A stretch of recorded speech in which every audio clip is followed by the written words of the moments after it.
चंद्रशेखर जी, धन्यवाद। घड़ी का और समय का ध्यान रखो। 6:30 बजे मंत्री जी का मैं जवाब आना है। आपके एक से एक शब्द की वैल्यू समझता, आप कहो मैं बैठ जाऊंगा सर। नहीं बोलिए, आपको बोलने के लिए देश की जनता ने भेजा है। धन्यवाद, धन्यवाद अध्यक्ष। हम आपदा प्रबंधन संशोधन विधेयक पर विचार कर रहे हैं सर, जिसमें मूल अधिनियम की 79 धाराओं में से 51 धाराओं में संशोधन का प्रस्ताव है।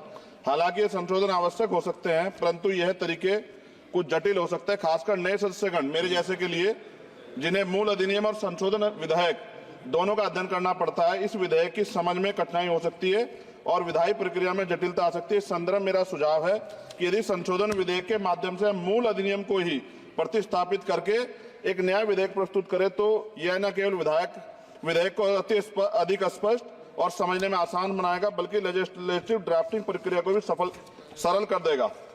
वर्तमान में संविधान की 7वीं अनुसूची में इसकी स्पष्ट एंट्री का उल्लेख नहीं किया गया है। मंत्री जी कृपया यह बताने का कष्ट करें कि वर्तमान विधेयक संविधान की 7वीं अनुसूची के किस एंट्री में कवर है। यह प्रश्न इसलिए महत्वपूर्ण है क्योंकि यदि हम इसे संविधान की 7वीं अनुसूची में स्पष्ट रूप से दर्ज करते तो यह विधेयक लाने का आधार और संसद की विधायी शक्ति को स्पष्ट रूप से मान्यता मिलती। इसके बिना यह विधेयक संविधान के तहत अपनी पूरी वैधता का दावा नहीं कर सकता, जिससे इसे लागू करने में होने में अस्पष्टता उत्पन्न हो सकती है। इसलिए मेरा सुझाव है भविष्य में इस प्रकार के विधेयक लाते समय संविधान की 7वीं अनुसूची में आपदा प्रबंधन के लिए एक स्पष्ट प्रविष्टि जोड़ी जाए, ताकि संसद की विधायी शक्तियां स्पष्ट रूप से विधेयक और औचित्य की तरफ पूरा करें। मेरा प्रश्न केंद्र सरकार द्वारा राज्य को आपदा के समय धनराशि और अन्य सहायता प्रदान करने की तरीके से संबंधित है। हम सभी जानते हैं कि जब भी कोई आपदा आती है, केंद्र सरकार विभिन्न राज्यों को राहत देने के लिए धनराशि और सामग्री भेजती है। हालांकि यह देखा गया है कभी कभी सरकारें अपनी पार्टी शासित राज्यों में को प्राथमिकता दी, जबकि विपक्षी दल द्वारा शासित राज्यों को धनराशि कम, विलंब और भेदभाव पूर्ण तरीके से दी जाती है। इस भेदभाव का कारण राजनीतिक विवाद और आरोप प्रत्यारोप उत्पन्न होते हैं। विशेषकर जब आपदा की स्थिति गंभीर होती है तो ये भेदभाव और देरी राज्यों के लिए अधिक संकटपूर्ण हो सकता है। इसलिए मेरा सुझाव है इस विधेयक में एक स्पष्ट प्रावधान होना चाहिए, जिसमें यह सुनिश्चित किया जाए कि सभी राज्यों को आपदा के सहायता समान रूप से समान मानकों के आधार पर दी जाएगी। यदि प्रारंभिक सहायता प्रदान की जाती है तो यह सभी राज्यों के लिए समान और किसी भी राज्य में भेदभाव का शिकार उसको ना होना पड़े। साथ साथ विधेयक में यह प्रावधान है कि आपदा डाटाबेस के साथ अगर आर्टिफिशियल इंटेलिजेंस, रिमोट सेंसिंग और डाटा एनालिटिक्स जैसी टेक्नोलॉजी का इस्तेमाल कर डाटाबेस की उपयुक्तता बढ़ा सकते हैं। इस प्रावधान भी विधेयक के हों।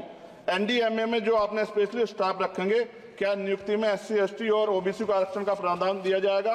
क्या ये बल सिर्फ मैन पावर होंगे या आवश्यक राहत सामग्रियों उपकरणों से भी लैस होंगे? इन बलों को वित्तीय संसाधन भी देने होंगे जिससे प्रभावी ढंग से कार्य कर सकें। आपदा प्रबंधन नीति डिजाइनिंग में पूर्व चेतावनी प्रणालियों के उन्नयन को शामिल करके पूर्व चेतावनी प्रणालियों को प्राथमिकता दी जाए। आपदा प्रक्रिया कोष में ऐसे प्रावधान होने चाहिए कि आपदा होने के 24 घंटे में ही प्रभावित राज्य जिला प्रशासन को एक निश्चित प्रारंभिक राशि जारी हो सके। जापान जैसे देशों के तहत 72 घंटे की महत्वपूर्ण प्रतिक्रिया योजना को लागू करना, ताकि समय और बचाव कार्य कुशल समन्वय हो। जनता और NGO को भी एक्ट के तहत बनी सभी एजेंसीज के साथ मिलकर काम करने की योजना पर बल दिया जाना चाहिए, किंतु संशोधन विधेयक में ऐसा कोई प्रावधान नहीं दिखता जो कि आपदा के समय नागरिकों, NGO और सामाजिक संगठन रोल को सुनिश्चित करे। आपदा राहत को नागरिकों के लीगल राइट बनाने पर जोर देना चाहिए।